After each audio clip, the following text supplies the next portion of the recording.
Ahora va a ser más fácil. Bueno, gracias. Entonces vamos a comenzar con el primer teórico de una era de medicina interna, una de las eras que yo no sé por qué los estudiantes consideran que es medio difícil. En realidad no es medio difícil, ni siquiera es difícil. Por ahí, si algo tiene, es que es un poco extensa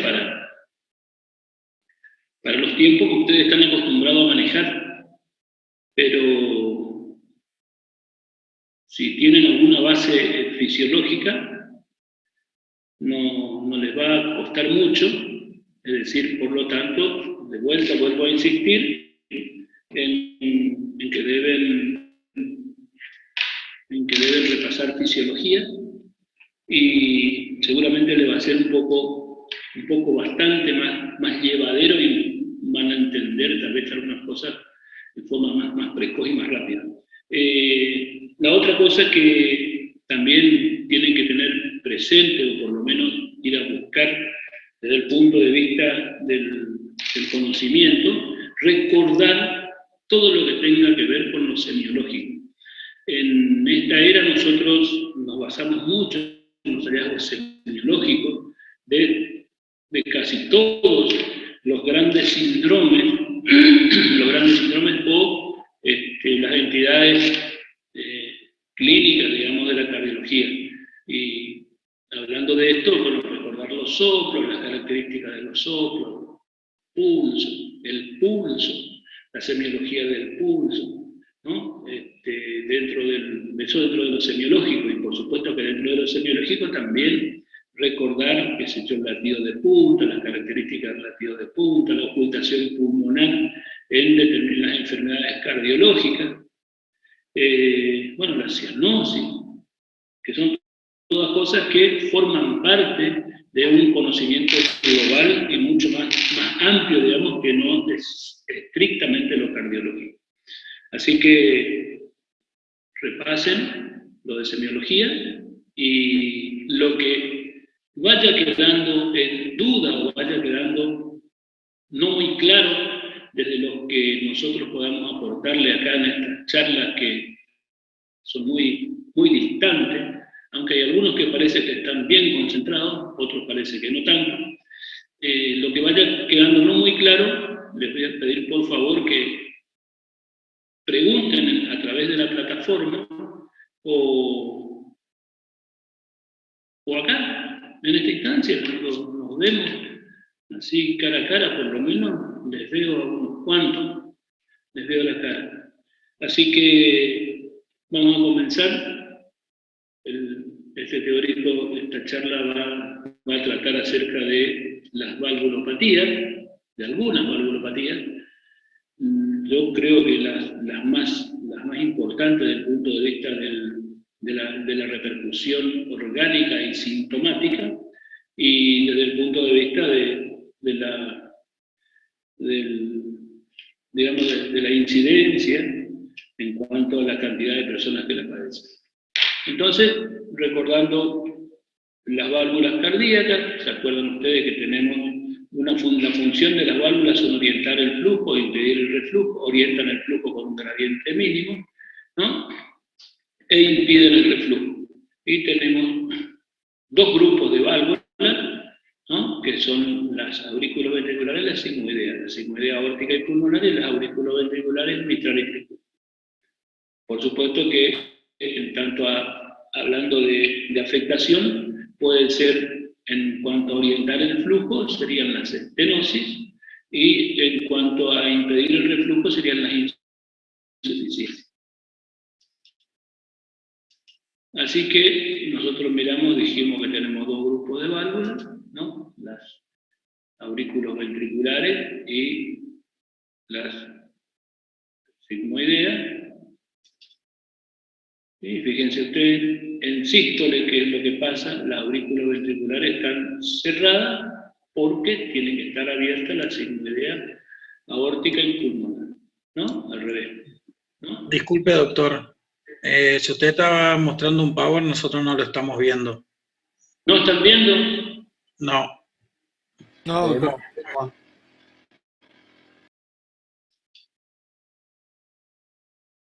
Tiene que poner compartir pantalla, bro.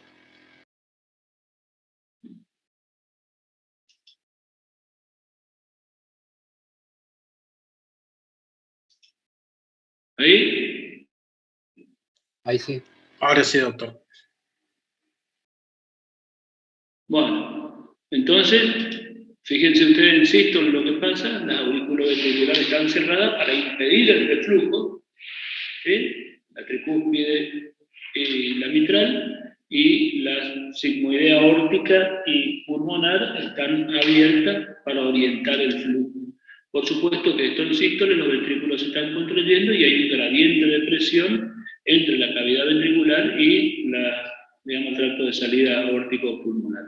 Y lo que pasa en diástole, esto es para impedir el reflujo, y obviamente en diástole están abiertas las auriculoventriculares, ¿no? Esto es muy simple, esta curvita es la curva, digamos, esto es lo que el Guyton llama, tiene un nombre en el Guyton, y en el Husay estas curvas le llaman curva de, bueno, son todas variables fisiológicas, la curva de presión ventricular, la curva de presión aórtica o pulmonar, la curva de volumen ventricular, ¿sí? El trazado electrocardiográfico. Los grafos de Wiggers, ¿no es este? ¿Cómo? El diagrama de Wiggers. No me acuerdo, tiene un nombre, no me acuerdo cómo se llama, todo este cuadrito, digamos, con todas las curvas. Bueno, la función del corazón, fíjense ustedes, si uno quiere más o menos ir pasando por cuadrito este video, más o menos nos da una idea clara de la función del miocardio, ¿no? Bueno, también saben ustedes que la orientación del flujo y el impedir el reflujo a través de las comisuras o de los orificios valvulares puede hacer que se generen ruidos cardíacos que están dentro de lo que se consideran ruidos no normales, digamos, ¿no? Y pueden generar los famosos soplos cardiovasculares, los soplos cardíacos, ¿no? Orientan el flujo, ausencia de gradiente diastólico y ausencia de gradiente sistólico, ese es un gradiente mínimo. Vamos a comenzar hablando de las valvulopatías aórticas. Estenosis significa, desde el punto de vista estrictamente hablando del término, digamos, significa estrechamiento o disminución del área de corte valvular. Eso, o disminución del área, digamos, en el caso de que nosotros hablemos de una válvula, disminución del área de apertura valvular, ¿no? Entonces significa que algo en el área de la aorta hizo que se disminuya esa área y por lo tanto va a ir generando, se hace más estrecho el orificio, por decir, hablando de otra forma, digamos, ¿no? Y va a generar un aumento, ¿sí? O una obstrucción al flujo de sangre que tiene que salir del ventrículo izquierdo, ¿no? Obstrucción al flujo de sangre que proviene del ventrículo izquierdo. También, ustedes van a leer esto, si ustedes buscan en los consensos, la estenosis aórtica, ¿sí? Es la obstrucción al flujo de sangre entre el ventrículo izquierdo y la raíz de la aorta, ¿no? Generado por, y acá ya incluye algunas alteraciones, por el engrosamiento y la rigidez de la válvula, ¿no? Puede ser secundaria a diferentes mecanismos, generalmente son inflamatorios, o algunas malformaciones congénitas. Si nosotros miramos, el flujo es laminar y en esta circunstancia, por estrechamiento de la válvula, genera un aumento de la turbulencia, lo que va a condicionar la aparición de un ruido, de un soplo cardíaco, ¿no? Desde el punto de vista de la localización de esta estrechez, digamos, podemos decir que la estenosis aórtica puede ser valvular cuando se estrecha el anillo valvular aórtico, ¿sí? Hay disminución de la apertura de las valvas, de las comisuras de las valvas de la válvula aórtica, ¿no? Eso sería lo que nosotros denominamos una estenosis aórtica valvular. Cuando es por arriba, cuando ocurre inmediatamente por arriba del anillo valvular, se dice que es supravalvular. Esto habitualmente se suele ver, o inclusive algunos consideran que la coartación de aorta, que es una de las cardiopatías congénitas, la coartación de aorta forma parte de una, digamos, desde el punto de vista fisiopatológico, es una estenosis aórtica supravalvular, serían las coartaciones, ¿no? Y es una de las cardiopatías congénitas que a veces se observan en el adulto. Y cuando ocurre por debajo del aparato valvular, del anillo valvular, se denomina subvalvular, es decir, estenosis aórtica subvalvular. Esto es en el tracto de salida del ventrículo izquierdo, puede condicionarse en determinadas situaciones clínicas o situaciones clínicas que algunas veces tienen que ver con algunas enfermedades familiares, las famosas miocardiopatías. Acá se condiciona lo que se llama una miocardiopatía hipertrófica asimétrica del tabique, el tabique interventricular en la zona del tracto de salida del ventrículo izquierdo, cuando está contrayéndose, como que se hace mucho más grueso, más espeso, el espesor del tabique, y eso produce una obstrucción al tracto de salida del ventrículo izquierdo, y se comporta como una estenosis aórtica y se denomina subvalvular, forma parte de las miocardiopatías hipertróficas. Desde el punto de vista de las causas de la estenosis, podemos tener dos grandes grupos, o tres grandes grupos, las degenerativas, las congénitas y las reumáticas. Las degenerativas, sin duda, son por el paso del tiempo, y esto por ahí, a las personas que tienen algunos factores de riesgo, todo lo que tenga que ver con factor de riesgo para arteriosclerosis, es decir, para endurecimiento de las arterias o aparición de una placa, tiene alguna importancia en la génesis y en la aparición de esclerosis aórtica del anciano, que genera por disminución de la elasticidad cierto grado de estenosis aórtica, es decir, de disminución de la apertura del área valvular. Por lo tanto, la causa degenerativa es una de ellas, aparece en personas, ¿no?, de más de 60 o de 70 años. Las causas congénitas, que algunas veces tienen relación con la válvula aórtica unicúspide o bicúspide, ¿sí? Y las causas reumáticas, que está en directa relación con la fiebre reumática, con aquella que ustedes conocían, seguramente lo habrán tratado en infectología, ¿no? ¿Qué es la fiebre reumática? ¿Se acuerdan qué es la fiebre reumática?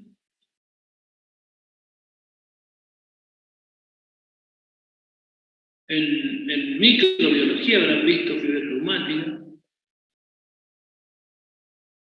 ¿Se acuerdan Enfermedad causada por el Streptococcus pyogenes grupo A del Anfield? Una enfermedad causada por los anticuerpos que genera el Streptococcus pyogenes una vez que ingresa al organismo. Puede ser por una faringitis mal. Una enfermedad reumática es una enfermedad causada por un anticuerpo. Bueno, las enfermedades estreptocócicas tienen dos grandes grupos de afectación, digamos, en el organismo. Una afectación que produce una afectación infecciosa directa, ¿no?, que produce pus fundamentalmente, y la otra es una enfermedad que es post-estreptocócica, que es una complicación no supurativa, autoinmune de la enfermedad estreptocócica, posterior, o sea que, por lo tanto, es posterior a la infección, ¿sí? Para diagnosticar, seguramente ustedes ya conocen cómo se diagnostica. ¿Se acuerdan cómo se diagnostica?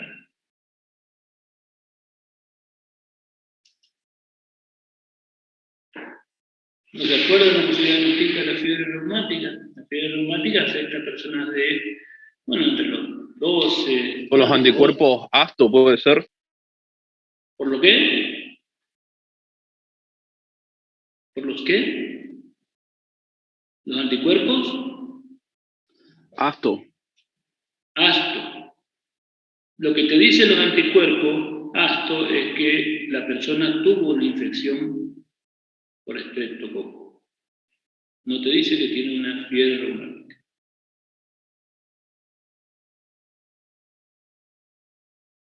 ¿Por qué otra cosa puede ser? ¿Se acuerdan del famoso criterio de John?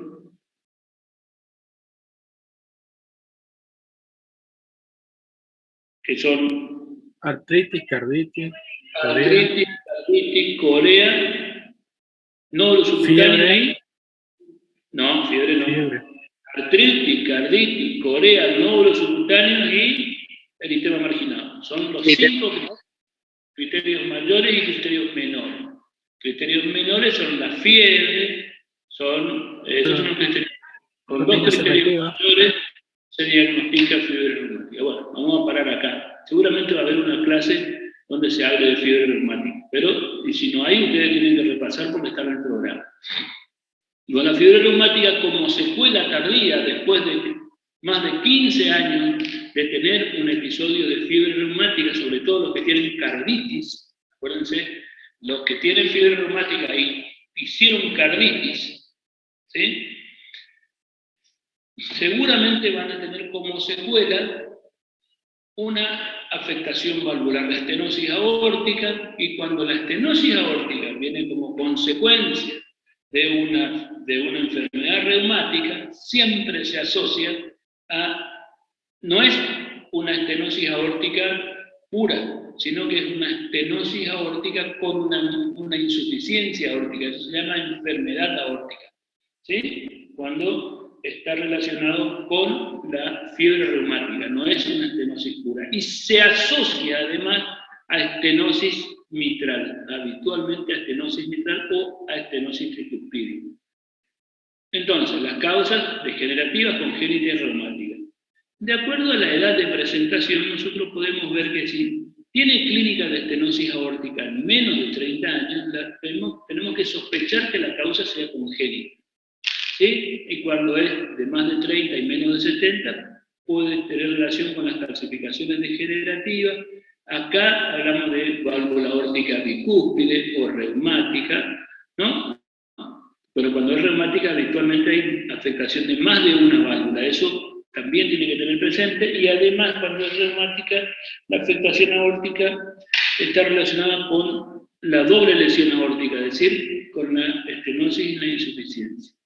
Cuando afecta a personas de más de 70 años, la calcificación degenerativa de una válvula aórtica tricúspide es una válvula aórtica normal con 3 cúspides. Desde el punto de vista de la fisiopatología, lo que genera esta obstrucción al tracto de salida es una sobrecarga de presión, fundamentalmente. Esto va a condicionar la sobrecarga de presión, una hipertrofia concéntrica del ventrículo izquierdo, aumenta el estrés parietal normal, porque acuérdense ustedes que para que esto ocurra, tiene que haber, para que la hipertrofia ocurre, para producir una dispersión de la poscarga, y que para que la poscarga por unidad de volumen de masa muscular sea igual. Aún así aumenta el estrés normal de la pared. Hasta este momento, con ese grado de hipertrofia, con estrés normal, la fracción de tensión del ventrículo izquierdo se mantiene. ¿Qué es lo que pasa cuando aumenta el espesor de la pared del ventrículo para que la poscarga se mantenga por unidad de volumen o por unidad de masa muscular de miocardio se mantenga con pocos cambios? ¿Qué pasa? Pasa que la relación masa miocárdica, perfusión miocárdica o perfusión coronaria se comienza a tornar inadecuada. Y las regiones subendocárdicas son las que más sufren, ¿no?, esta alteración de la perfusión miocárdica. Y por lo tanto, si hay alteración de la perfusión miocárdica, acuérdense ustedes que había un síndrome que se ocasionaba por alteración en la relación de masa-perfusión miocárdica. ¿Ese síndrome cómo se llama?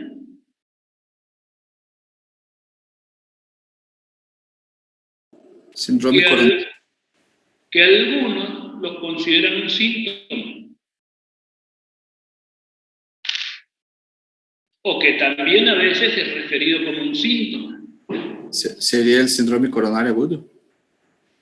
El síndrome coronario agudo, ¿cuál es el concepto del síndrome coronario agudo?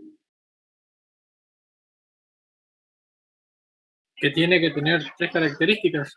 Uno, El que tiene que síndrome empezar... coronario agudo es un término inventado por los médicos para denominar una serie de eventos isquémicos miocárdicos, ¿sí?, que son todos, digamos, si bien todos tienen casi la misma fisiopatología, no sabemos cómo va a terminar. Esos son los síndromes miocárdicos en la realidad. Pero donde hay una alteración entre la perfusión y la demanda miocárdica es en un síntoma o un síndrome que se llama ANGOR o angina de pecho. La angina de pecho, algunos consideran que es un síntoma. Cuando decimos tiene un ANGOR, estamos hablando de que tiene un dolor torácico, un dolor precordial, retroesternal, que aparece con el esfuerzo físico o psíquico, o con el estrés físico o psíquico, dura menos de 20 minutos y cede con nitritos o con el reposo. Es decir, esas son las características que tenemos que tener presente. Cuando nosotros decimos ANGOR, estamos diciendo eso. Después entramos a ponerle las otras variantes del ANGOR. ANGOR inestable, ANGOR estable, pero eso son otras cosas, son otros conceptos que también tenemos que tener presentes. El ANGOR estable es aquel que no sufrió modificación en los últimos 3 meses. El inestable es el que cambia. El inestable es lo que nosotros hoy denominamos, ponemos una bolsa grande de lo que se llama síndromes coronarios agudos. ¿Quedan claros? ¿Están claros los conceptos? Si no, mezclamos todos y creemos que todo es lo mismo. Cuando decimos tiene un ANGOR, y yo le pregunto, ¿qué quieres decir cuando decís que tiene un ANGOR? ¿Qué quieres decir cuando decís que tiene un ANGOR atípico? ¿Y qué quieres decir cuando decís que tiene un ANGOR definido o probable? Son conceptos que deben buscar desde el punto de vista semiológico cuál es el significado. Entonces, una alteración entre la oferta y la demanda de oxígeno, masa perfusión coronaria inadecuada, ¿no?, genera isquemia subendocárdica. Todo lo que genere isquemia subendocárdica va a producir una alteración de la distensibilidad. ¿Y qué pasa cuando hay una alteración de la distensibilidad miocárdica, cuando no se relaja muy bien? ¿Qué es lo que pasa? Aumenta las presiones de llenado. Ese aumento de las presiones de llenado, desde el punto de vista fisiopatológico, ¿saben cómo se llama?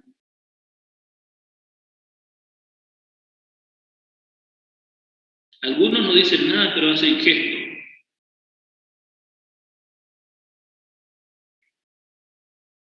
¿Qué me dice a mí el aumento de las presiones de llenado de las cavidades ventriculares?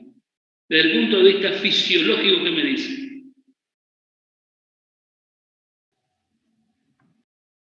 Yo mido la presión de fin de diástole del ventrículo izquierdo y está por arriba de 20 milímetros de mercurio. ¿Qué me está diciendo? Puede ser, profe, que esté habiendo una resistencia. Ya uno, por favor. Puede ser que esté habiendo una resistencia, por eso está aumentando la presión para tratar de vencer la resistencia.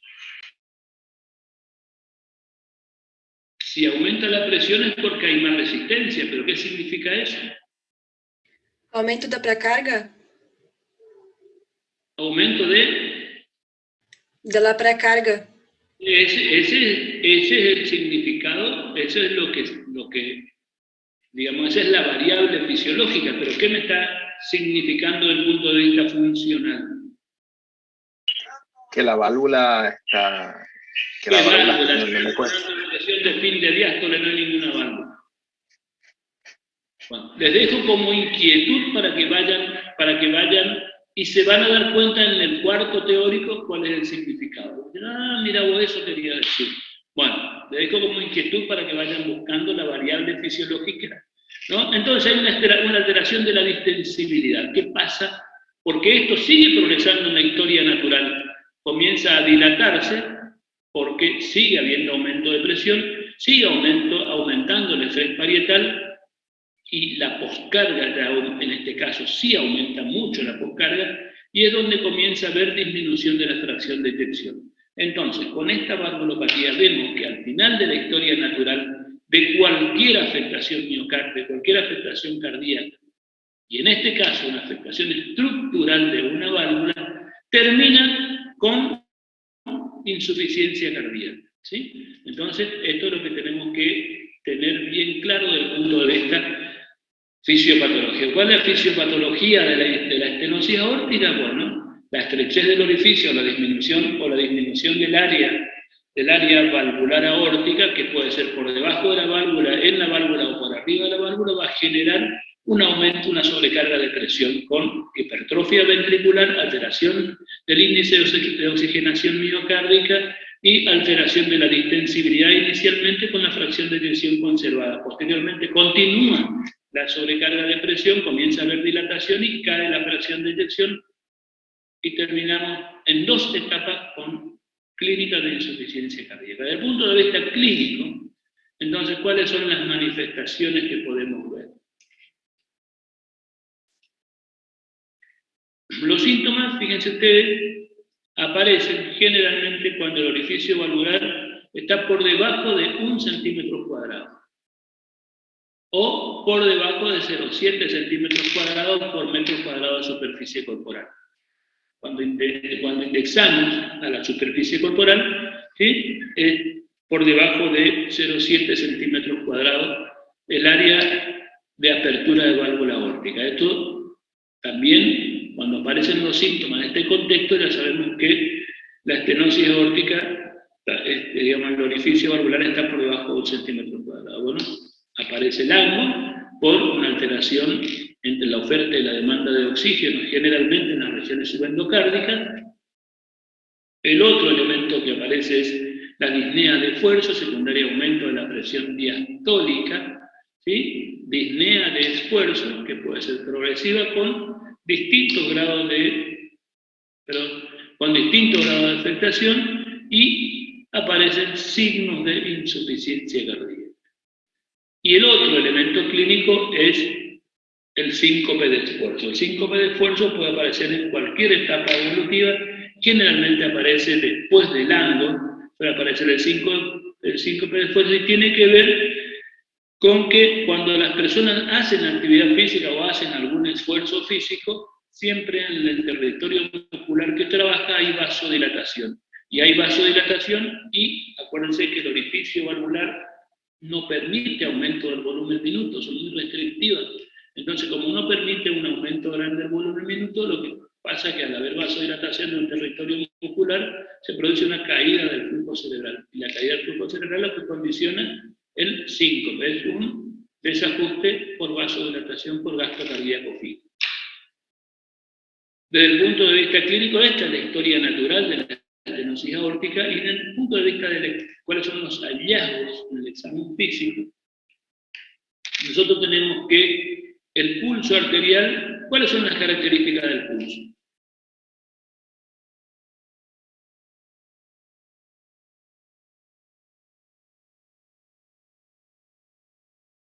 Seguramente ustedes van a hablar mucho con sus docentes de práctico, les van a insistir mucho acerca de las características del pulso en la estenosis aórtica, en la insuficiencia aórtica, el soplo, cómo es, qué características tiene la estenosis aórtica, la insuficiencia aórtica, cuáles son los hallazgos auscultatorios, ¿sí? En cualquiera de ellos. Entonces, el soplo, fíjense ustedes, es parvus tardus, esas son las características que lo definen en casi todos los libros de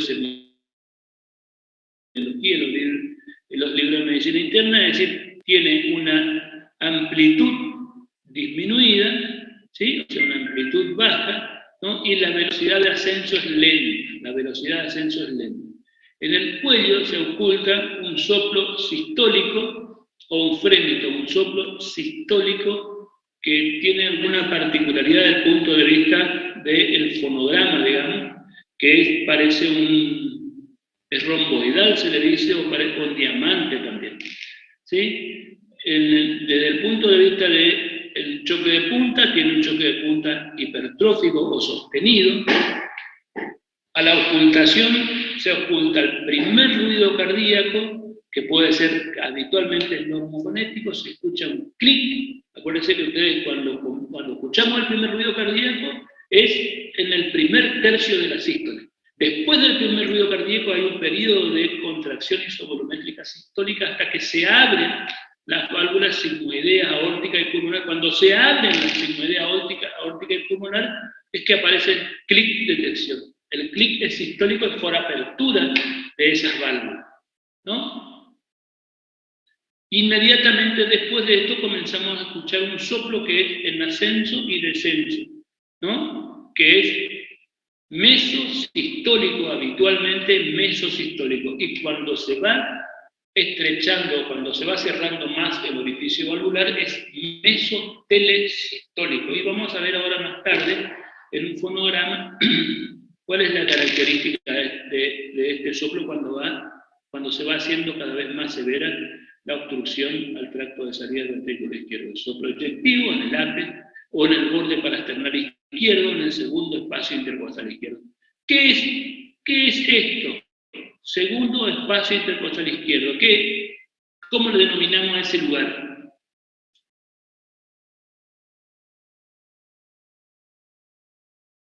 Desde el punto de vista de la semiología cardíaca. Entonces la pregunta que viene es, descríbanme los focos de ocultación Donde se cardíaca. oculta la arteria pulmonar. ¿Eh? El soplo de la pulmonar. En el segundo espacio intercostal, y a la izquierda del esternón. El derecho es el de la derecha. Eso, fíjense usted, segundo espacio izquierdo y es segundo espacio intercostal derecho, ¿qué está ahí? ¿El foco? Aórtico. Foco aórtico. Claro, ese es el foco aórtico. Entonces, un soplo de estenosis aórtica, ¿dónde yo iría a escuchar? En el foco aórtico, que es el segundo espacio intercostal a la derecha del esternón. ¿Y dónde se propagaría? Al cuello o a las regiones supraclavicular o infraclavicular, a las regiones de los grandes vasos. ¿Sí? El soplo nace ahí y se propaga a esas regiones. Y de acuerdo a la intensidad del soplo, que ojo, la intensidad del soplo tiene poco que ver o tiene poca relación con la severidad de la estenosis. No crean que porque un soplo tiene más intensidad, la valvulopatía es más severa. Simplemente el soplo tiene más intensidad. ¿Sí? No podemos hablar de severidad de la valvulopatía. Entonces, se escucha un soplo eyectivo, puede ser en el ápex o en el borde parasternal derecho, segundo espacio intercostal, o si no, en el foco aórtico accesorio. ¿Se acuerdan del foco aórtico accesorio, foco de R? En el tercer espacio intercostal izquierdo. Está por debajo del foco pulmonar. ¿Sí? Bien, tercer espacio, que se irradia el cuello.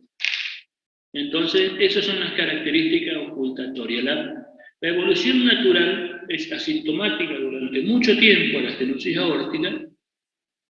¿Sí? Asintomático durante mucho tiempo. Cuando aparecen los síntomas, comienzan a empeorar el pronóstico. De todas formas, toda persona que tiene una valvulopatía que condiciona una sobrecarga con hipertrofia ventricular, siempre tiene más riesgo de tener una muerte súbita en su evolución. Eso, acuérdense para siempre.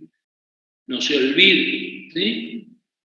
Pronóstico malo cuando aparecen los síntomas. Con Angor, 2 o 3 años, y la sobrevida con insuficiencia cardíaca es 2 años o menos, de acuerdo a la clase funcional. ¿Qué pasa con las personas que tienen una estenosis aórtica moderada o severa, y que tienen una hipertrofia ventricular izquierda marcada? Dijimos que cuando hay hipertrofia, la relajación ventricular izquierda es muy lenta, ¿no? Entonces hay un trastorno de relajación. Como hay un trastorno de relajación, si las aurículas están funcionando bien y se contraen bien, tiene que hacer más fuerza para contraerse en la presístole, digamos, en la telediástole, ¿no? Y tiene que hacer más fuerza y se hipertrofian las aurículas. Esto es en la estenosis aórtica. Acuérdense ustedes que cuando el corazón es normal, las válvulas son normales, la contracción auricular contribuye poco para el volumen de fin de diástole del ventrículo izquierdo. O sea que si contribuye poco para el volumen de fin de diástole del ventrículo izquierdo, contribuye poco para el volumen sistólico, ¿no? No llega al 5% del volumen de fin de diástole con el que contribuye la contracción auricular. Pero fíjense lo que pasa cuando hay hipertrofia ventricular izquierda y hay trastorno de relajación. La contracción auricular llega a contribuir con el 25% del volumen de fin de diástole. 20 a 30% inclusive según algunos, con el volumen de fin de diástole. Entonces, por lo tanto, la contracción auricular es muy importante para mantener un volumen sistólico y por lo tanto un volumen minuto, ¿no? Entonces, ¿qué pasa en estas personas que por ahí tienen una fibrilación auricular y no tienen la contracción auricular? Van a ser insuficiencia cardíaca. ¿Quedó claro? ¿Sí?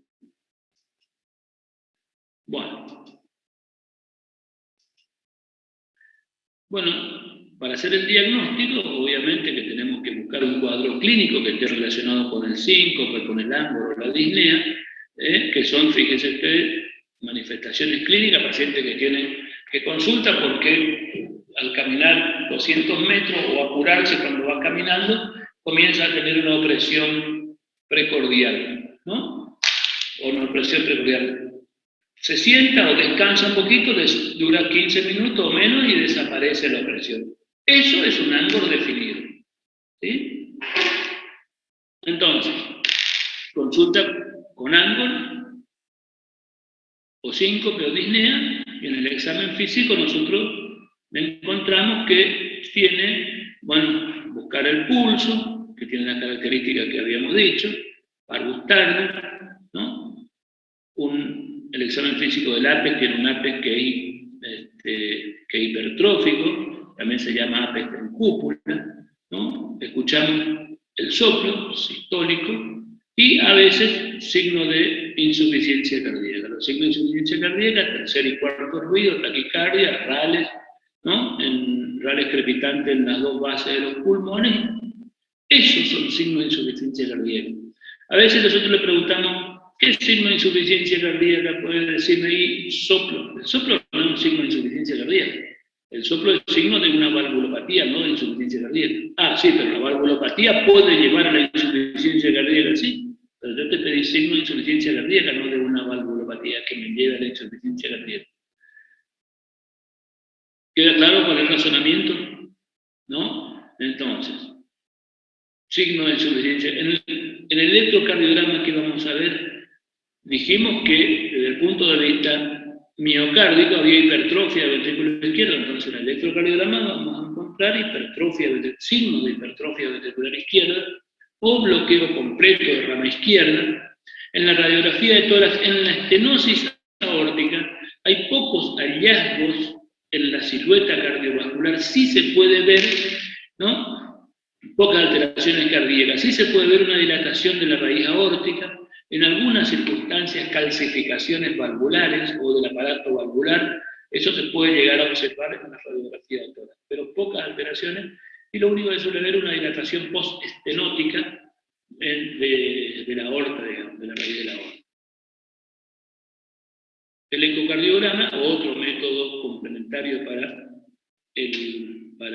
el diagnóstico de esta válvula, para el diagnóstico de cualquier cardiopatía, ¿no? Lo que podemos ver, alteraciones de los velos, ¿no? Engrosamiento y calcificación. Lo que también se puede ver en el eco bidimensional es la hipertrofia ventricular izquierda, ¿no? La hipertrofia ventricular, la relajación ventricular, la contracción ventricular, el volumen de fin de diástole y el volumen de fin de sístole. Si nosotros conocemos el volumen de fin de diástole y conocemos el volumen de fin de sístole, estamos por sacar la diferencia, ya sabemos el volumen sistólico, ¿no es cierto? Así de simple, si tenemos volumen sistólico multiplicando por la frecuencia cardíaca me da volumen minuto cardíaco. El volumen minuto cardíaco dividido la superficie corporal me da el índice cardíaco. ¿Cuál es el índice cardíaco normal? Ah, están googleando, no me googleen.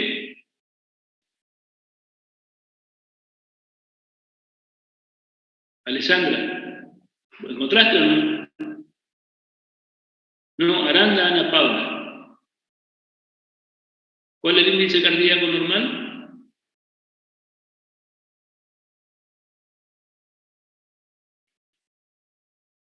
No estaba googleando, doctor, estoy escribiendo lo que usted está diciendo. El índice por arriba de 2.2 litros por metro cuadrado de superficie. Estas son variables fisiológicas que tienen que acostumbrarse a utilizar. ¿Sí? Tienen que acostumbrarse a utilizar porque en algún momento en el examen les van a salir como preguntas. Bueno, seguimos. ¿Dónde me quedé? Bueno, en el eco podemos ver eso, podemos ver, bueno, si hacemos el Doppler, ¿no? Podemos medir con el Doppler, podemos medir el área valvular, podemos medir, bueno, los flujos y podemos medir el gradiente transvalvular, es decir, el gradiente o la diferencia de presión que hay entre el ventrículo izquierdo y la raíz de la aorta.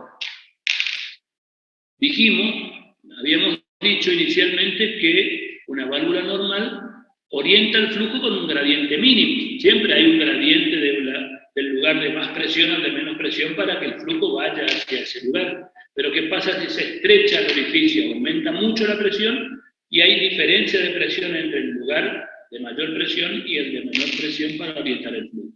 Entonces, con el Doppler se puede medir el gradiente valvular o el gradiente transvalvular. Y los estudios hemodinámicos, lo que en realidad en la actualidad toda la valoración previa se hace a través de la ecografía y el ecodoppler. Con el Doppler continuo y el pulsado básicamente ya tenemos todo. Pero siempre se hace el estudio hemodinámico, es el cateterismo cardíaco, se hace fundamentalmente, a veces cuando quedan dudas, en algunas circunstancias que queden dudas, cada vez menos, pero sí para evaluar el árbol coronario. ¿Está? Cuando se va a indicar cuando se indica el reemplazo valvular, ¿no? Para estudiar las coronarias, porque ya se programa, digamos, la corrección, en el caso de que tenga alteración coronaria, la corrección de la enfermedad coronaria y el reemplazo valvular, que es la indicación. Bueno, la estenosis aórtica, ¿no? Tenemos un pulso que es paro estable, pequeño y lento. Doctor, una pregunta. Para el diagnóstico, ¿se tienen que pedir todos esos exámenes? Para el diagnóstico, vos haces el diagnóstico con la ocultación del soplo, con el electrocardiograma y el ecodoppler. Con eso va a ser diagnóstico. Todo el resto vos vas pidiendo y el mismo Doppler ya te dice si tiene una estenosis aórtica leve, moderada o severa, es el grado de severidad. ¿Sí? Desde el punto de vista de la severidad, nosotros cuando evaluamos por primera vez Si ya viene con síntomas, por ejemplo, viene con angor o con síncope o un signo de insuficiencia cardíaca, ya es una estenosis aórtica sintomática. Y si es una estenosis aórtica y escuchamos el soplo, el pulso, el paro tardo con sobrecarga ventricular izquierda en el electro, ya decimos que es una estenosis aórtica sintomática. Pero lo que siempre tenemos que tener presente es que a veces, la mayoría de las veces, las cardiopatías estructurales no vienen solas, no están solas. Vamos a suponer que una estenosis aórtica en una persona de 65 años. ¿Sí? A los 65 años el 30% ya tiene hipertensión arterial. O sea que a veces la sintomatología está relacionada con una estenosis aórtica leve o moderada, pero de hipertenso severo. Corrigiendo la hipertensión, tenés que seguir después evaluando el grado de afectación de la estenosis aórtica. Por eso es que, vos me decís, se pide todo siempre. Y el rigor de verdad para el diagnóstico solo de estenosis aórtica, con saber que tiene estenosis aórtica es suficiente, pero si tiene síntomas tenés que saber el grado de afectación, y el grado de afectación si está en relación con la estrechez del orificio, si está en relación con otra patología que tiene. Entonces, acuérdense ustedes, fíjense ustedes, el primer ruido cardíaco. ¿Cuándo aparece el primer ruido cardíaco?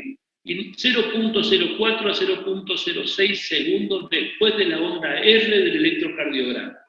¿Sí? La onda R del electrocardiograma era la despolarización del ventricular, la despolarización ventricular. Después de la despolarización ventricular viene el acoplamiento excitación, o sea, que de la excitación viene el acoplamiento excitación-contracción y comienza la contracción, ¿no? Y a partir de ahí, acá comienza a subir la presión en el ventrículo izquierdo.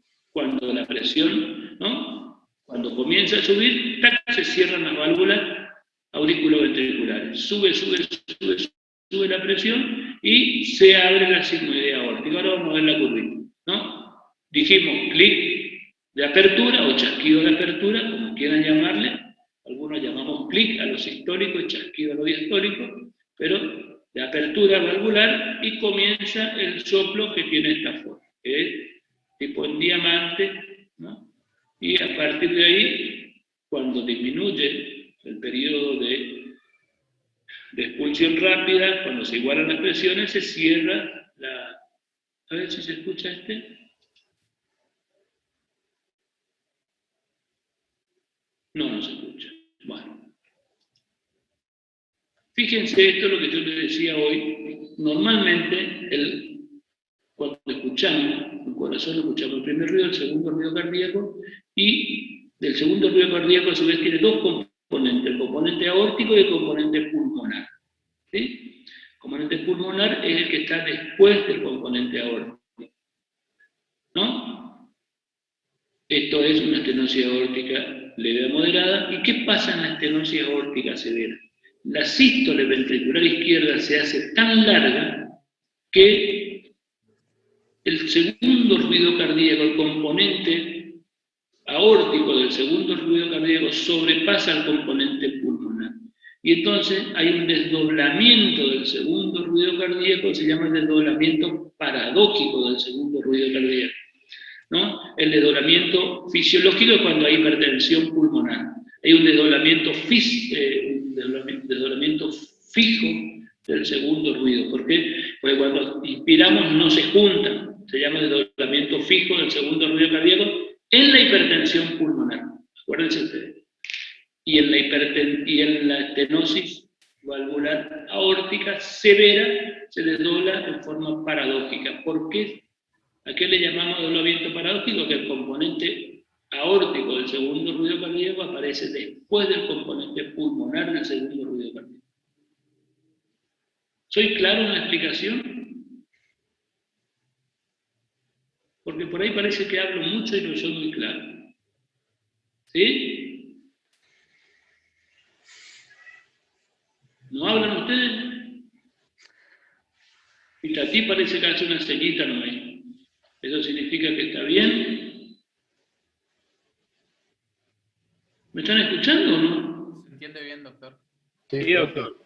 Sí, doctor. Sí, profe, se lo escucha bien. Sí, sí, sí. Ah, bueno.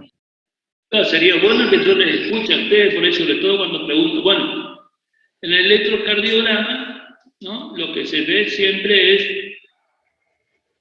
signos de sobrecarga ventricular izquierda, hipertrofia ventricular izquierda. R alta en las derivaciones que miran al ventrículo izquierdo, ¿sí? Con alteración en el ST y la onda T que se hace negativa.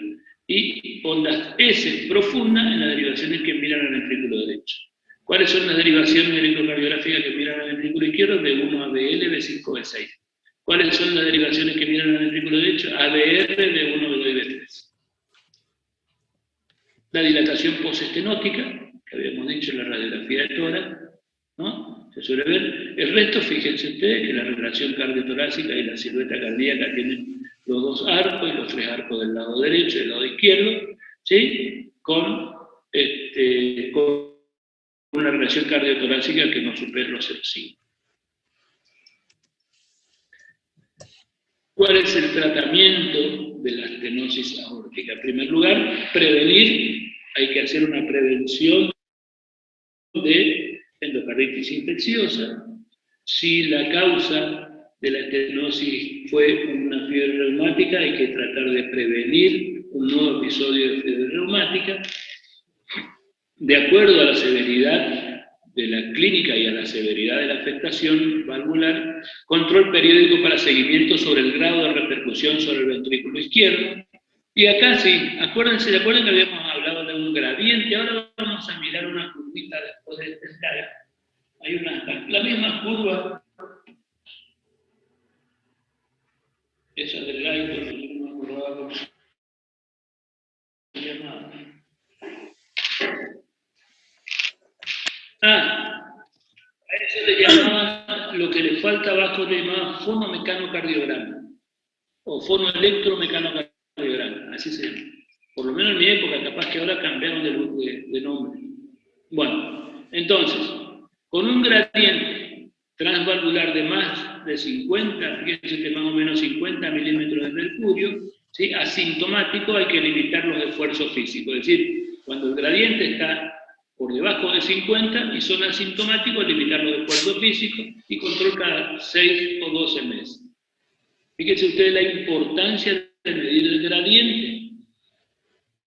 Bueno, a veces cuando tienen síntomas, beta bloqueante y diurético. Ojo con los diuréticos, siempre tiene que ser en la estenosis aórtica y en cualquier afectación cardíaca que tenga hipertrofia ventricular izquierda severa, hay que tener cuidado con los diuréticos. Porque si nosotros le dejamos muy hipovolémicos, podemos empeorar el cuadro. Si beta bloqueante y diurético. Y beta bloqueante, si tiene cardiopatía isquémica, por más razón, beta bloqueante es la indicación. Bueno, en la estenosis sintomática, ¿sí? Signo de insuficiencia cardíaca, disnea clase funcional 3 o 4, reemplazo valvular. Inicialmente, en periodos iniciales, se puede indicar las estatinas que dicen que enlentecen la progresión de la estenosis. El reemplazo sería para la estenosis aórtica severa sintomática. Y ahora vamos a ver enseguida algunas otras indicaciones de reemplazo valvular. La valvulopatía aórtica percutánea, que sería otro de las indicaciones, digamos, otra de los tratamientos, es una opción en los niños. ¿Por qué es una opción en los niños y no en las personas adultas? Porque las personas adultas tienen esclerosis y calcificación del aparato valvular y de las válvulas. Entonces, cuando uno quiere hacer una valvuloplastia percutánea con balón, rompe la válvula y puede, además de romper, generar una insuficiencia. Que eso, una insuficiencia después del procedimiento, lo cual eso es peor que el tratamiento, que lo que teníamos. Una opción en niños o como puente para cirugía en pacientes muy comprometidos. Bueno, repasando rápidamente, desde el punto de vista de la epidemiología, la estenosis aórtica es la valvulopatía más frecuente, la etiología dijimos degenerativa por calcificación aórtica, y bueno, y hay que ver los factores de riesgo cardiovascular, ya habíamos dicho, dislipemia, tabaquismo, hipertensión, todo lo que sea factor de riesgo para esclerosis, para aterosclerosis también es un factor de riesgo para desarrollar estenosis aórtica, ya habíamos visto esto, la otra, la causa reumática, ¿no? Era poco frecuente, menos frecuente en la actualidad. Y fíjense esto de vuelta en la curvita de presión, las variables fisiológicas. Esta curva roja que se ve acá es la curva de presión ventricular. ¿Sí? Esta curvita que nosotros vemos acá, celeste parece que es la curva de presión aórtica. Normalmente, fíjense ustedes, es que, digamos que comienza, una vez que se despolariza el ventrículo, cierra las aurículas ventriculares, apertura de la sigmoidea aórtica, acá donde se escucharía el clic que habíamos dicho, ¿no? Y comienza el periodo de expulsión rápido, periodo de expulsión lento, comienzo de la relajación, hasta que la presión dentro de la cavidad de la aorta supere a la de la presión del ventrículo, ¡tac!, se cierran las válvulas aórticas y el segundo ruido cardíaco. Entre esto y esto aparece el soplo romboidal que nosotros habíamos dicho. Normalmente, así es como se ven las curvas. ¿Qué pasa en la estenosis aórtica? Fíjense ustedes miran la curva, por ejemplo, esta es la curva de presión aórtica y esta es la curva de presión ventricular. Fíjense ustedes, esto es lo que se llama gradiente pico, después hay un gradiente medio, hay una serie, pero de todas formas, como la presión dentro del ventrículo es mucho más alta que la presión en la aorta. Y este es el gradiente que nosotros, al medir, sabemos, de acuerdo a esto, la severidad de apertura. Y en base a esto y al flujo, sabemos cuál es el área de orificio valvular.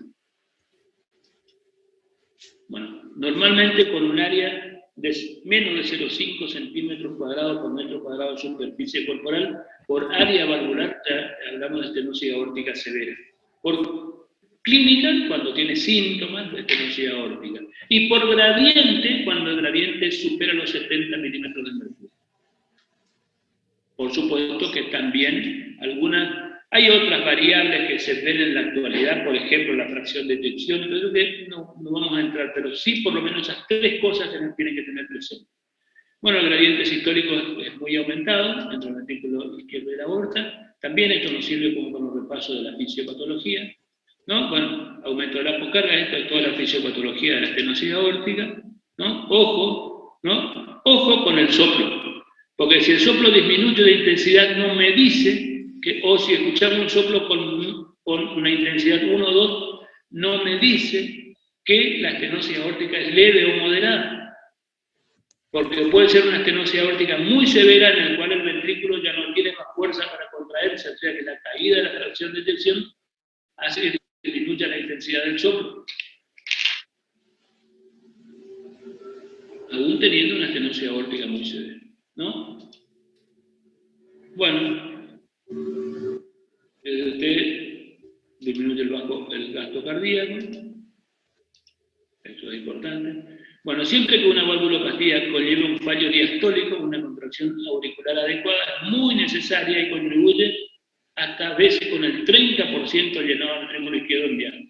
Por eso es que la fibrilación auricular en estos pacientes producen descompensaciones hemodinámicas, es decir, insuficiencia cardíaca con edema agudo del pulmón. Desde el punto de vista clínico puede ser asintomático con tiempo, y estos son los elementos de los síntomas que habíamos dicho. El diagnóstico, la exploración física, ya vimos las características, el soplo, ¿no? El ecocardiograma, bueno, el gradiente ventricular aórtico más de 50, el severo, ¿no? Y la indicación, un gradiente más de 70. El área valvular menos de 1 centímetro cuadrado, si es menos de 0,4 centímetros cuadrados por metro cuadrado de superficie corporal, es severo. Bueno, el cateterismo cardíaco, cuando se indica, bueno, cuando hay duda, cuando el gradiente no define bien el área valvular, ¿no? O en pacientes quirúrgicos para ver si tienen lesiones coronarias para programar la cirugía. El tratamiento médico, evitar el ejercicio físico, profilaxis endocarditis, evitar, por ejemplo, otro episodio de fiebre reumática, ¿no? Ojo con los diuréticos, los vasodilatadores. Si tiene hipertensión arterial, IECA y beta bloqueante, ojo, el diurético siempre a dosis baja, cuando se va a indicar, no pasarse con la dosis de diurético. Bueno, cuando es severa la estenosis aórtica por área, por gradiente o por clínica, ¿no? El tratamiento es sustitución valvular. Hay dos grandes grupos de prótesis, la prótesis biológica y la prótesis mecánica. La prótesis biológica, ¿no?, son válvulas de cerdo. La ventaja es que no requieren anticoagulación oral. La desventaja duran 10 a 15 años, ¿no? Por eso es que habitualmente no se los ofrecen a los jóvenes, ¿no? Personas de más de 70 años, a las embarazadas en algunas circunstancias, o a las que tengan algunas enfermedades con contraindicación de anticoagulación por vía oral. Y las prótesis mecánicas, la desventaja es que deben llevar anticoagulación por vía oral con un RIN de 2.5 a 3.5, digamos, este es el objetivo terapéutico en la anticoagulación con warfarina o con acenocumarol, para no producir trombosis de la válvula y disfunción valvular, ¿no?, disfunción protésica, ¿no?, y se eligen en personas... ¿Qué pasó? ¿Qué pasó, Itatí? ¿Qué te pasa? Yo no dije nada. ¿Con quién está peleando Itatí? Bueno, seguimos.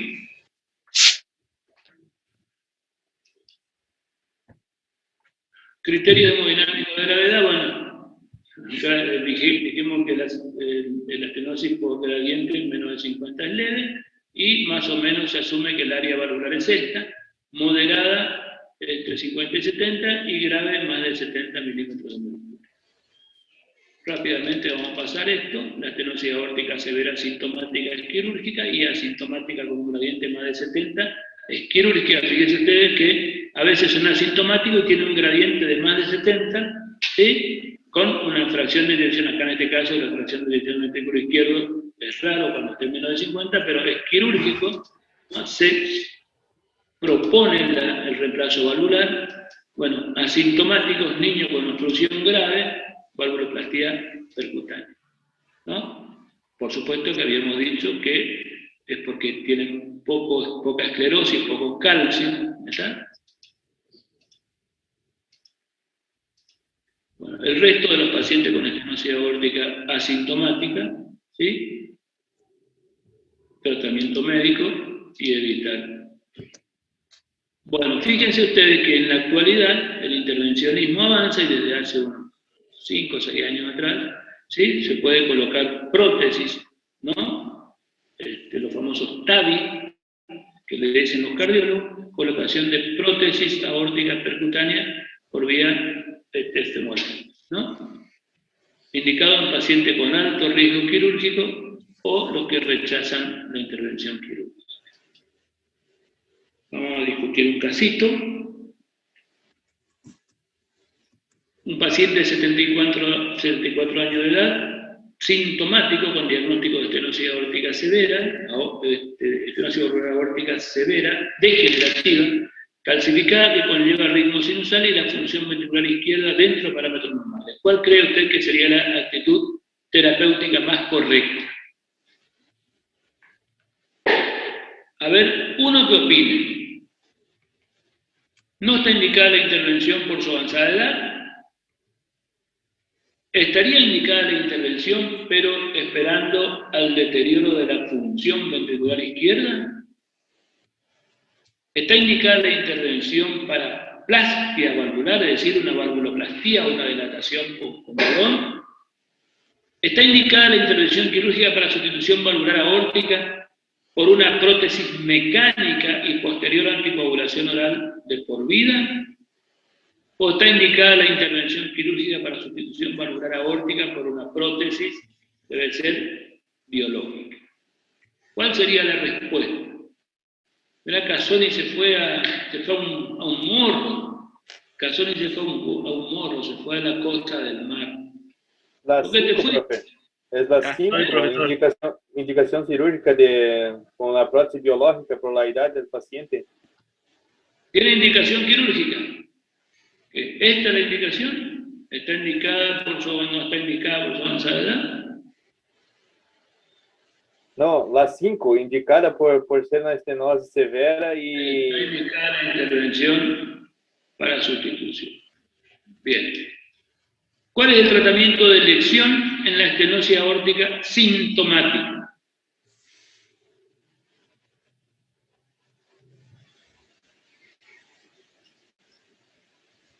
Dijimos sustitución de la válvula, ¿no? Vamos a hablar de insuficiencia aórtica. Casoni me abandonó, Casoni se fue a ver a Dumas. Acá estoy, profesor. Anda mal mi internet, por eso no prendo. Ah, bueno, listo, está bien. Entonces está escuchando, profesor. Bueno, insuficiencia aórtica. Situación patológica funcional clínica asociada a una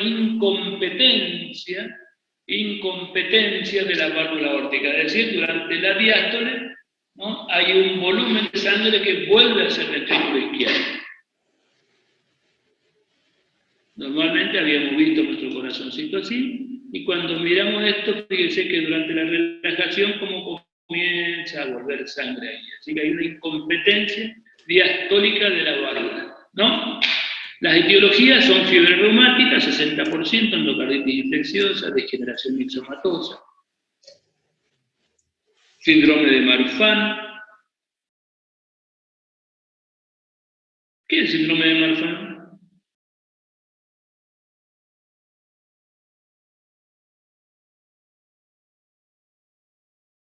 ¿Se acuerdan lo que es el síndrome de Marfan?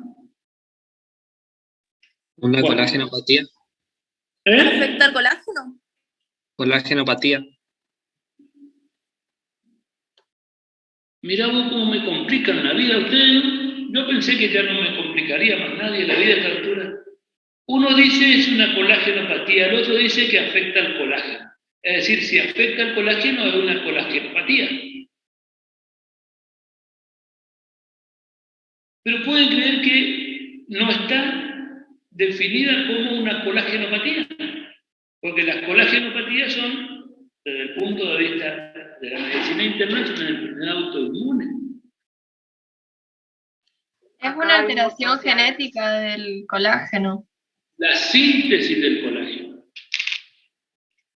Bueno, algunas malformaciones congénitas, la disección de aorta retrógrada puede producir insuficiencia aórtica, la dilatación anular, y otras, esta sí, la enfermedad del colágeno autoinmune, artritis reumatoidea, lupus eritematoso sistémico, puede llegar a producir. Desde el punto de vista de la fisiopatología, habíamos dicho que hay un volumen de sangre que durante la diástole regresa al ventrículo izquierdo. Eso va a condicionar una sobrecarga de volumen en el ventrículo izquierdo y aumenta el volumen de fin de diástole del ventrículo izquierdo y comienza a haber una dilatación de la cavidad. Cuando hay dilatación con este aumento, siempre la tensión parietal o la poscarga aumenta, porque por unidad de volumen ahí tiene que hacer más fuerza, o sea que aumenta la tensión parietal. Hay cierto grado de hipertrofia, siempre hay hipertrofia.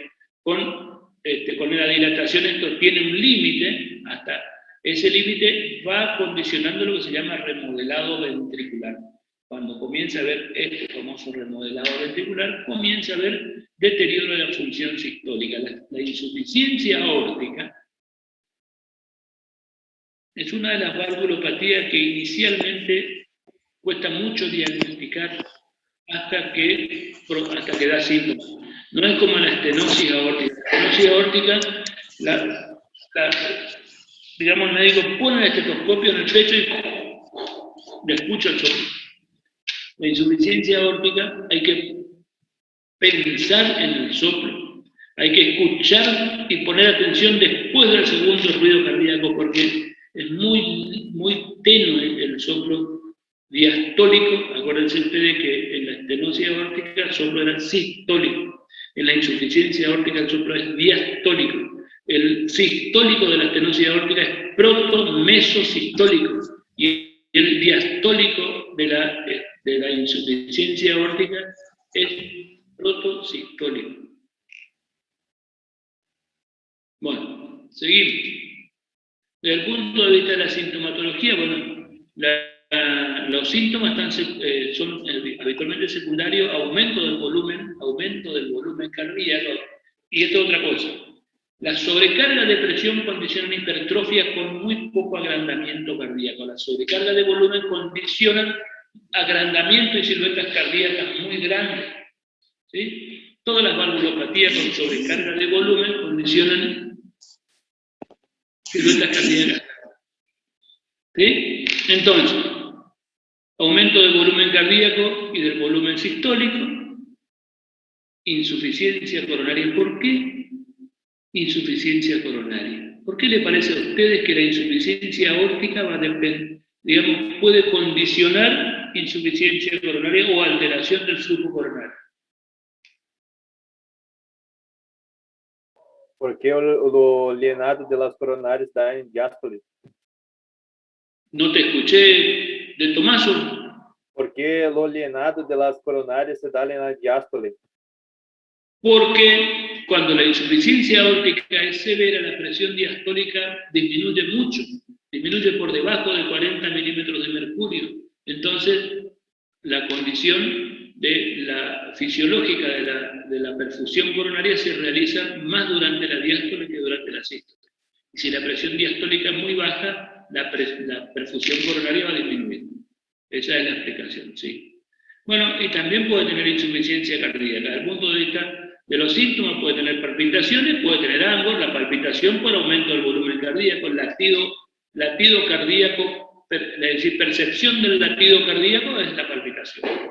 Y siente que hay el ANGOR por insuficiencia coronaria. Bueno, después tenemos todos los elementos clínicos de insuficiencia cardíaca, ¿no? Disnea, ortopnea, disnea parasística nocturna, edema del pulmón, todo relacionado con la insuficiencia cardíaca.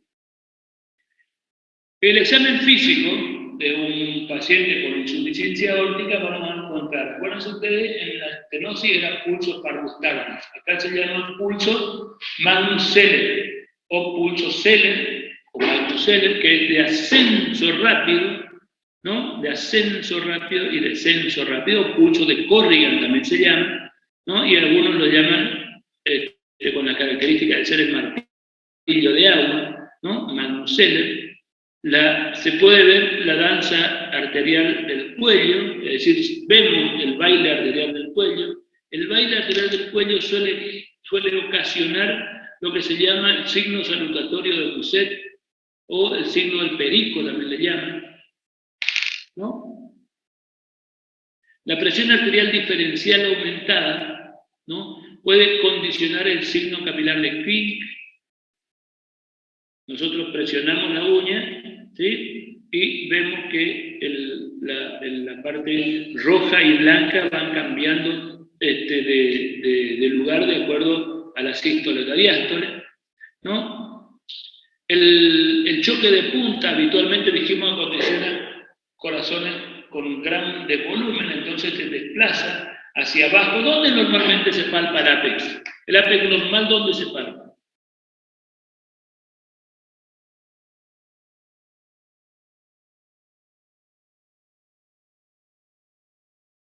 Puede ser quinto espacio intercostal en la línea medio clavicular. ¿Quién está hablando? Martelote Fabricio. En el quinto espacio intercostal a la altura de la línea hemiclavicular del lado izquierdo. Medio clavicular. Se desplaza hacia el sexto espacio intercostal, línea axilar anterior, ¿no? ¿Y Gordiño Bruno? ¿Cómo va el Gordiño? ¿Todo ¿Todo bien? Bien. Todo bien. Bueno, entonces, latido entonces hiperdinámico y desplazado, y a la ocultación un soplo diastólico precoz, ya protodiastólico, ¿no? Un soplo diastólico precoz en el borde lateral izquierdo, ¿no? Y si hay un volumen sistólico muy amplio, muy 100, 150 mililitros, 150 o más mililitros, a veces se escucha un soplo sistólico por hiperflujo, ¿sí? Pero acuérdense que el soplo de la insuficiencia aórtica es el protodiastólico en decreciente. Bueno, a veces el cierre prematuro de la válvula mitral produce un soplo diastólico tardío, que es cuando hay contracción de la aurícula, ¿no? De la aurícula izquierda, se llama soplo de Austin-Flynn. El soplo de Austin-Flynn es un soplo de estenosis mitral relativa. Así también se le llama. De estenosis mitral relativa operativa por cierre prematuro de las válvulas mitrales, de la válvula mitral, por el llenado, ¿no es cierto? Por llenado ventricular. Aumenta la presión diferencial entre los miembros superiores e inferiores, es el signo de Hill. Y también aumenta la presión diferencial entre la sistólica y la diastólica, ¿no? Acuérdense ustedes que no se cierra la válvula o se cierra mal la válvula aórtica, entonces la presión diastólica, de acuerdo a la severidad de la insuficiencia, cada vez va a ser más baja. Entonces también podemos establecer un grado de severidad de la insuficiencia aórtica en base a, por ejemplo, la insuficiencia aórtica leve, soplo protodiastólico poco intenso, difícil de escuchar, por eso les decía que hay que pensarlo y escuchar bien, difícil de escuchar y escuchar. La TA diastólica es normal.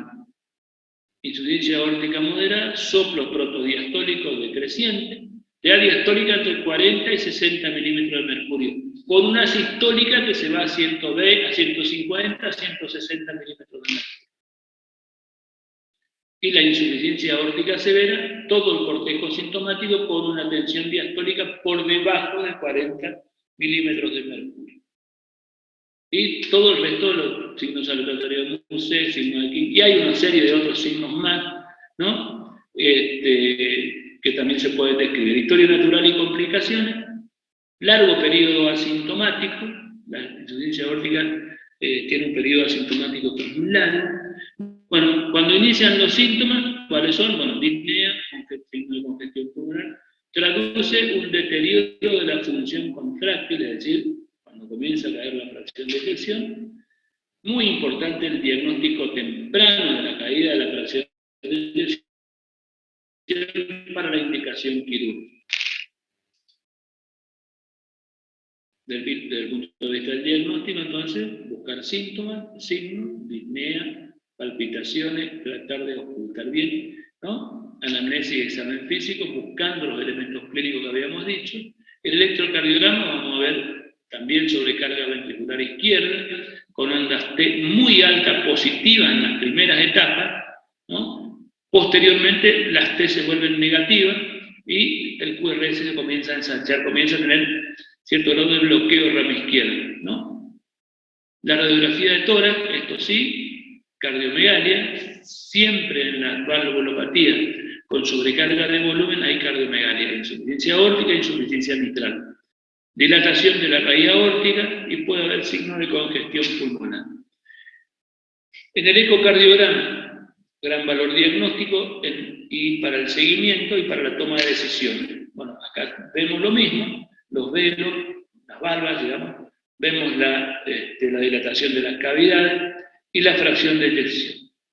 El estudio hemodinámico, todo paciente con valvulopatía, previo a la realización de la intervención, hay que estudiar si no tiene enfermedad coronaria o si se asocia a otras patologías. Bueno, desde el punto de vista de la ocultación, fíjese usted, este es el soplo protodiastólico de la insuficiencia aórtica.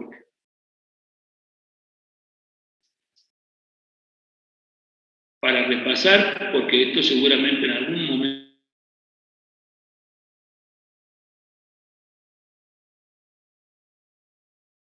desaparece, hasta que sea una estenosis aórtica severa que enmascara el segundo ruido, ¿no? Y puede aparecer un clic de apertura, ¿no? Sistólico en la estenosis aórtica. La insuficiencia mitral, cierre de la válvula auriculoventricular, no cierra bien y sigue habiendo un escape hacia atrás, ¿no? Hacia la aurícula, soplo de insuficiencia mitral, se llama soplo en barra. El prolapso de válvula mitral, inicialmente no hay soplo, hay un chasquido o un clic de apertura con un soplo mesotele, fundamentalmente mesotele sistólico. La regurgitación tricupídea es similar a la mitral, con una intensidad menor. Y los soplos diastólicos de la regurgitación aórtica, un soplo protodiastólico en decrescendo muy difícil de escuchar.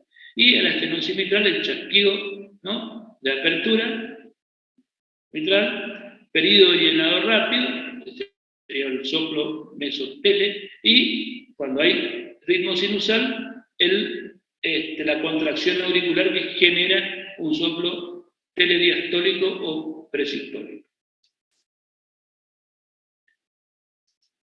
¿Qué estudios complementarios? Electrocardiograma, que vamos a ver hipertrofia ventricular izquierda, descenso del ST, inversión de la onda T en estadios tardíos, la radiografía de tórax, cardiomegalia con dilatación de la raíz aórtica. Estos son los hallazgos, ¿no? Fíjense las ondas R alta, en este caso ya con infradesnivel del ST, R alta en B5, B6, y S muy profunda en B1, B2, y ondas R en D1, y en este caso tiene poca R en AB, pero tiene otro signo de sobrecarga ventricular izquierda. Cardiomegalia. Desde el punto de vista de la ecocardiografía, que es lo que vamos a ver con la información anatómica, dimensiones aórticas, tamaño del chorro regurgitante, digamos, el flattering de la mitral, el aleteo de la válvula mitral, de la válvula anterior de la válvula mitral, ¿sí? Y el diámetro sistólico del ventrículo izquierdo. Cuando es mayor de 55 milímetros, implica mayor riesgo de insuficiencia cardíaca. Es decir, este sería el límite para indicar en las personas con pocos síntomas de insuficiencia aórtica, para indicar el reemplazo de válvula mitral. Por supuesto, se puede ver si hay o no hay disección. Y una fracción regurgitante mayor del 30% es significativa. Y se considera grave cuando la fracción regurgitante es de 50% o más. El cateterismo, cuando vamos a definir la cirugía para ver si hay una enfermedad aórtica, enfermedad coronaria concomitante. El tratamiento, prevenir endocarditis infecciosa, prevención de otro episodio de fiebre reumática, control periódico. Sí. ¿La fracción regurgitante también se considera como criterio de reemplazo valvular? Sí. De severidad, sí. Más del 50%, por más que tenga buena fe, es muy probable que te dé síntomas. Y si tenés síntomas, tenés esa fracción regurgitante, es indicación de reemplazo valvular. Gracias. Bueno, control periódico para evaluar la evolución clínica y la dilatación del ventrículo izquierdo. Hay que limitar algunas actividades físicas, sobre todo la anaeróbica, digamos.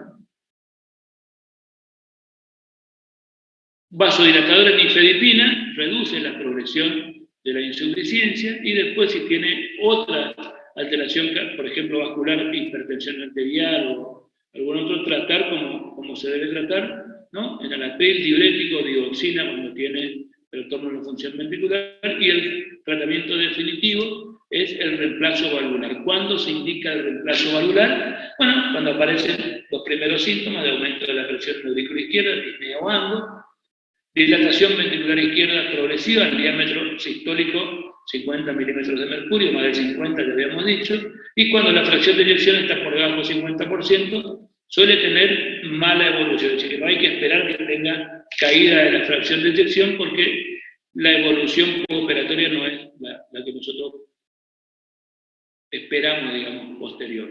Bueno, otros indicadores de riesgo elevado son volumen diastólico, fíjense ustedes, volumen diastólico más de 150 mililitros, y volumen de fin de sístole de más de 60 mililitros. Hablamos de que lo que regurgita es mucho.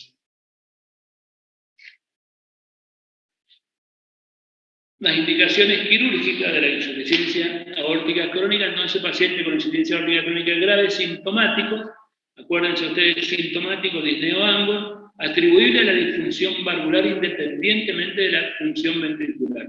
¿Por qué independientemente de la función ventricular? Porque habíamos visto recién que cuando la fracción de eyección cae por debajo del 50%, la evolución postoperatoria no suele ser la adecuada. El miocardio, una vez que comienza a tener fracción de eyección, que comienza a dispararse como insuficiencia cardíaca, llega a un punto que aún corrigiendo la causa, el corazón sigue evolucionando sigue empeorando. Tal vez disminuye la velocidad de peoría, digamos, pero no mejora como nosotros esperamos. Es decir, una vez que se diagnostica la miocardiopatía, sigue evolucionando para peor. La otra es paciente con insuficiencia aórtica crónica grave, asintomático con disfunción ventricular izquierda, evidenciada por aproximación a alguno de los siguientes parámetros. Diámetro sistólico 55, fracción de acortamiento menor a 25%, fracción de tensión en reposo. Digamos, todo esto ya habíamos dicho, pero para recordar, ¿no? Paciente con insuficiencia aórtica crónica que van a ser sometidos a cirugía de revascularización miocárdica de la aorta ascendente o de otras válvulas. Es decir, si tiene otra afectación que requiere corrección, tratar de corregir y de reemplazar la válvula aórtica. Todo esto ya habíamos dicho.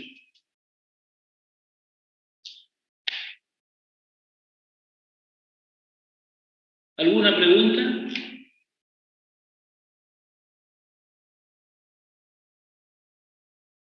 Ana Paula, te estás durmiendo, Ana Paula. No, doctor, no me estoy durmiendo. ¿Alguna pregunta? ¿Alguna inquietud? Por favor, inquietud.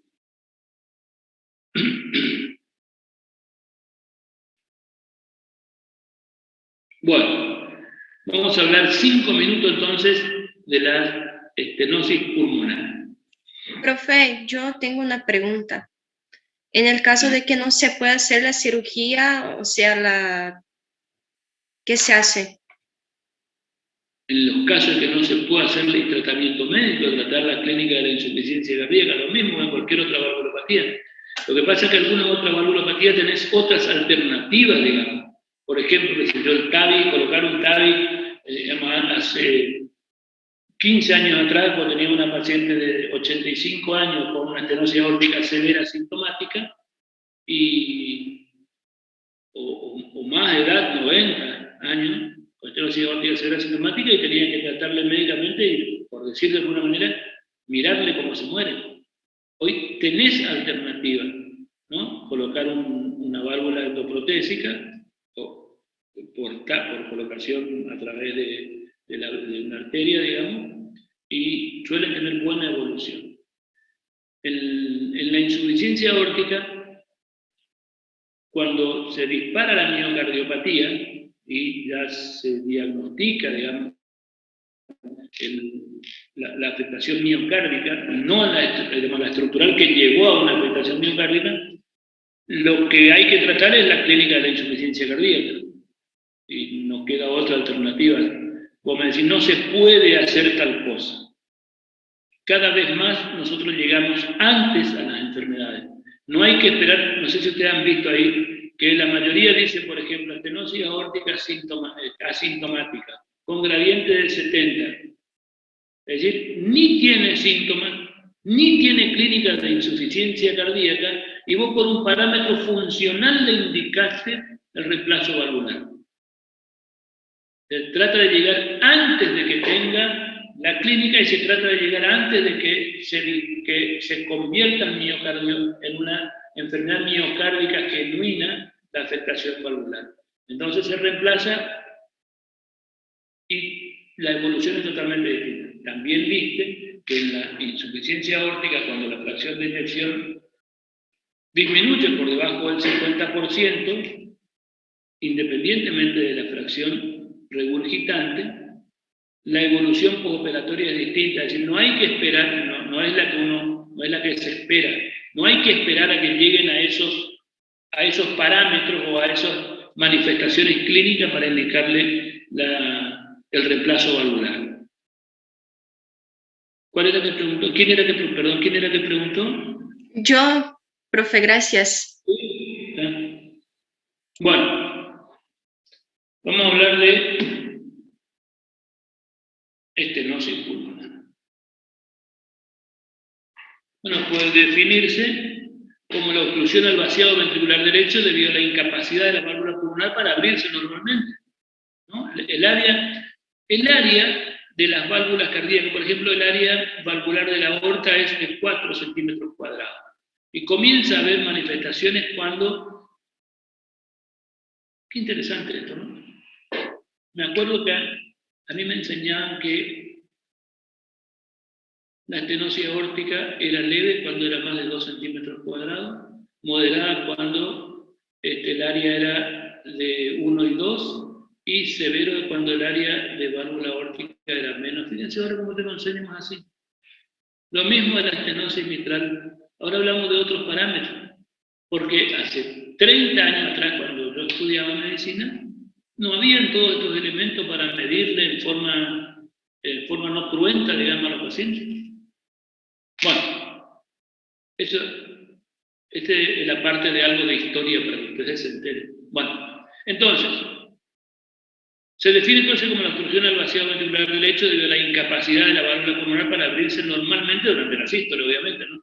Esta lesión es responsable del 8 al 10% de las lesiones cardíacas, ¿sí? Congénitas, y las formas adquiridas son muy raras. Es decir, las causas más frecuentes de estenosis pulmonar son las causas congénitas, ¿sí?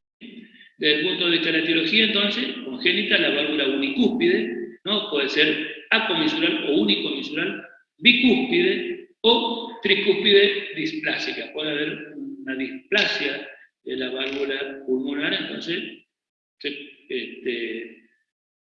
con un área de apertura por debajo de 1 centímetro cuadrado, por debajo de 1,5, y hablamos de estenosis pulmonar. Y después la adquirida puede ser reumática, que es una de las causas, no reumática, y en la no reumática, síndrome carcinoide o la endocarditis infecciosa. Son causas adquiridas, son raras.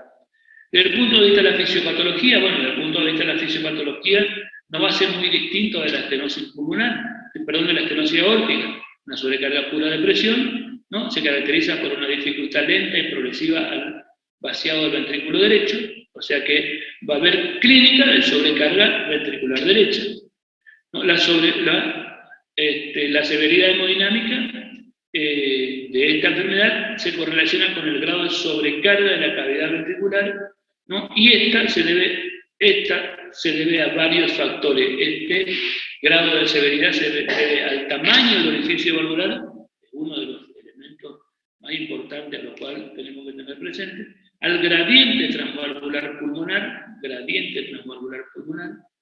y repercusión de la sobrecarga hemodinámica sobre el ventrículo derecho, sobre la geometría, sobre la función y el estrés parietal. Bueno, en cuanto a la severidad clínica, dependerá del grado de limitación de tolerancia al ejercicio, es decir, disnea fundamentalmente, y también puede tener otros elementos como por ejemplo el síncope. Bueno, la clínica, o las manifestaciones clínicas de la estenosis pulmonar, ¿no? Los síntomas habituales son el síncope y la insuficiencia cardíaca derecha, que por lo general se manifiestan durante el esfuerzo. En los casos muy avanzados suele asociarse con disnea y disminución del gasto cardíaco, clínica de insuficiencia cardíaca derecha, es decir, ingurgitación yugular, reflujo abdominal yugular, pulso hepático, por ejemplo, ¿no? Ascitis, edema de miembros inferiores, esplenomegalia. Y el examen físico, que es lo que nosotros vamos a encontrar, el dato principal es la detección de un soplo sistólico que se extiende más allá del componente aórtico, con desdoblamiento fijo del segundo ruido cardíaco. Lo clásico es que la intensidad del soplo aumente con la inspiración. ¿Cómo se llama eso?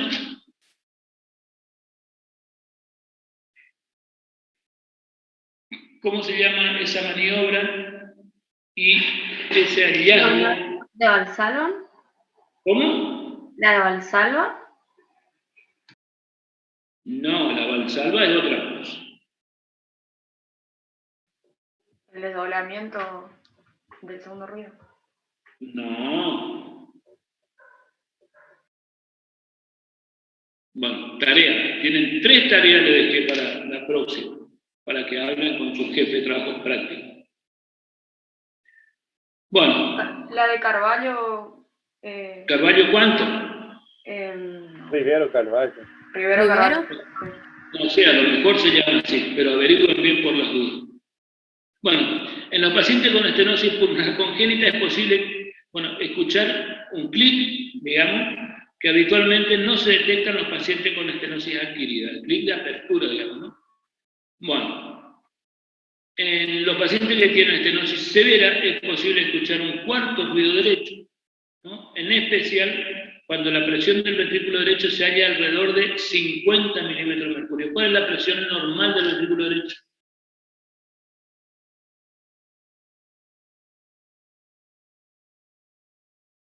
No supera los 17 a 20 milímetros de mercurio.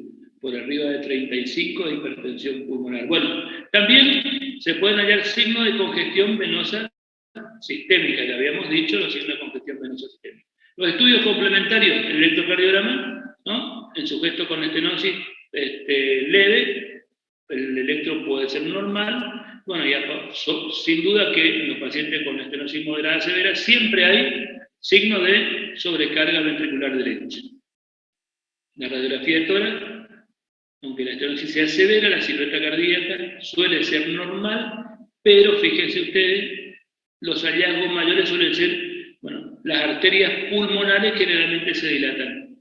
Siempre que hay una coartación o una estenosis de una válvula, suele haber una dilatación post-estenótica, que en este caso de las pulmonares se ven las pulmonares más agrandadas, ¿no?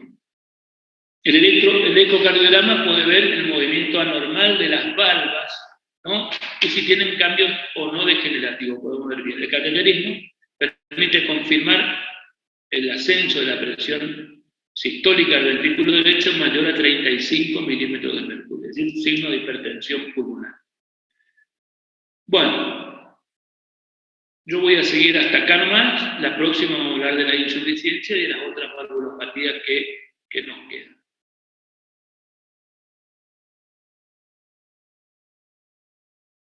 ¿Alguna pregunta?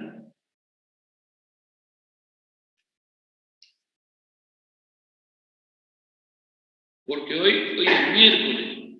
¿Qué día de miércoles? Así decía un bedel que estaba acá antes.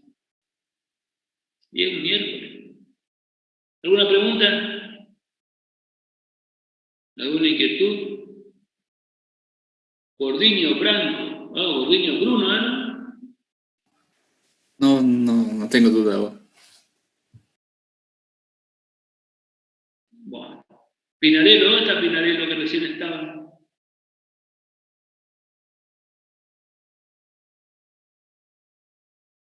Pinarello se fue. Martelote, vos sos ¿de dónde sos, Martelote? De Corrientes, profe. De Corrientes, vos sos Martelote correntino, no sos de Verón de Astrada. Seguro que tu abuela es de Verón de Astrada. Tengo, sí, hay unos parientes de Verón de Astrada. Pero no somos tan... El primer Martelote que no es de Verón de Astrada sos vos. Sí, en Verón de Astrada son varios ahí. Ahí parece que crecieron Martelote por generación espontánea. Bueno, espero que estén bien. Nos vemos la próxima, mañana tal vez. Hasta luego. Ok, gracias, doctor. Hasta luego.